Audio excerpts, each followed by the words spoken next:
What's going on, family? It's Coach Keem, the Credit Sheik, and I wanted to come to you guys today and show you how to do a factual based dispute. So for example, we're gonna use a Verizon account. I actually took this from one of my clients' actual accounts, put it up on the whiteboard so everybody can see it. A little bit of it is altered just for the sake of the demonstration. So let's just get into it right now.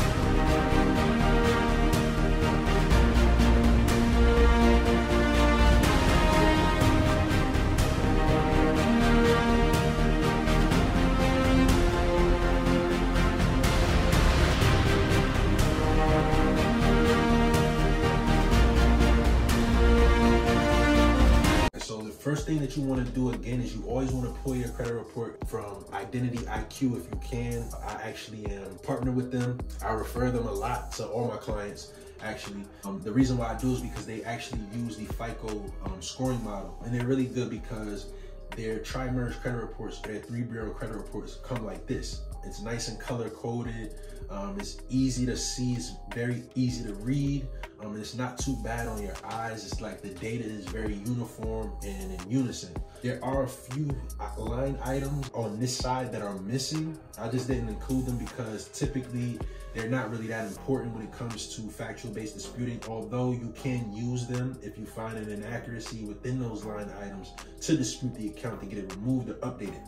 The first thing we want to look for, right, is, like I said, once you pull your credit report, you're going to get it. It's going to look something similar to this. It will have each account like this, and it will be listed in order. So the first thing that we want to do when we look at this is you definitely want to take a look at your personal information, right? Your personal information is your name, your address, your social security number, and different other personal identifiers. You want to make sure that all that information is accurate as well. You can dispute that. So with this account, you want to take a look at all the information that's here, right? And we want to go line by line. So the first thing and most foremost thing is we want to look at is the account number. So when we look at the account number, you know, you're just looking, right? 1, 2, 3, 4, 5, 6, 7, star, star, star, 1, 2, 3, 4, 5, 6, 7, star, star, star. And then here we see 1, 2, 3, 4, 5, 6, 6, star, star, star. So that's one inaccuracy that we found so far with Equifax. Now, this particular account with this client is not messed up like that. I just put that as an example, but that's what you would look for. Some people overlook the account number, and that could be one thing that can help you get this account removed.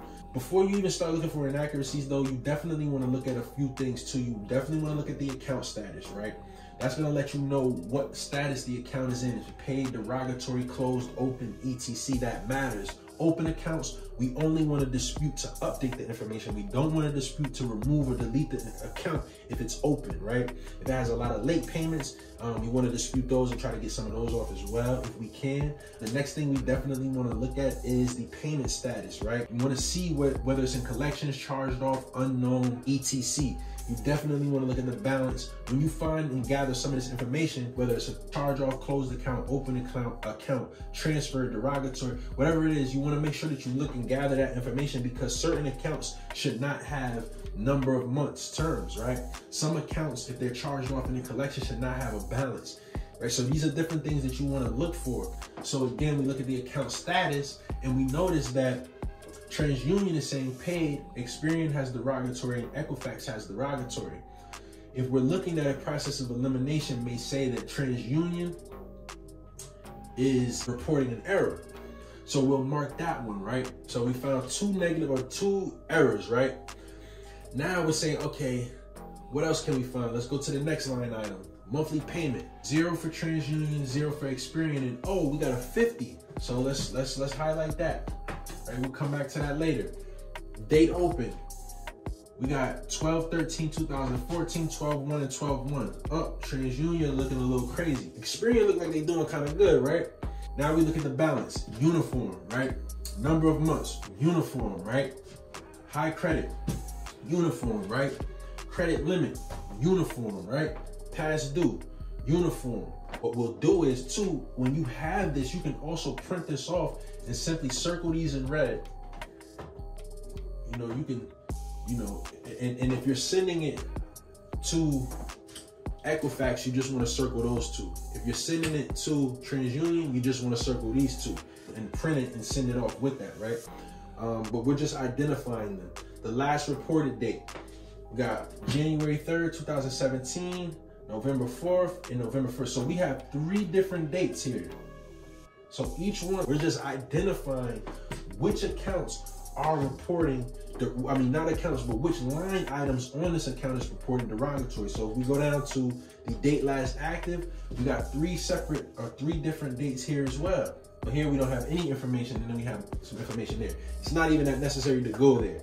So if we're looking at this account, right, we know that this is a Verizon account that was charged off and sent to collections. It's probably being reported as a collection elsewhere, but it doesn't have a balance here. Where it is reported with the collection company, it should have the balance. It should not have a past due with the collection either. So what we're looking for, what we're looking at now, since we've identified all of the derogatory information or inaccurate information that's being reported within this account, now we have things to work with. So now we can start to put together the dispute letter for this particular account. And we have a number of dispute reasons to use. I'm gonna leave this up here and maybe explain a little bit more, but then we'll do a follow-up video on how to actually put together the dispute letter based on this actual example, right? Looking at it, we have 1, 2, 3, 4, 5, 6, 7, 8, 9, 10. We have about 11 items or 11 line items within here that we can use as dispute reasons. Now, we don't want to use every reason because that would exhaust the remedy. If they do verify this, we want to be able to use new and relevant information, which it doesn't necessarily matter because we can simply send this in without anything highlighted and anything attached and just say, listen, the account status is wrong, please update. And if they verify it, then we can send a screenshot with this highlighted and send it in as new and relevant information. Or we could just choose another dispute reason. We don't want to use every dispute reason because if they verify it, we won't have any new relevant information to follow up with for the next round of disputes. So I hope this helps you guys understand a little bit about the factual based dispute process. I will be doing more of this so I can help you guys understand how to do this factual based dispute process a lot better to get you the results that you're looking for. But I hope this was useful and helpful for you guys. If you need any help, I will leave links in the description. Make sure you DM me, make sure you reach out to me. The DIY credit repair package is on sale right now and we are taking new clients. So if you need help, please reach out. Man, we got all the resources that you need. All you have to do is reach out. Don't be afraid, all right? Peace.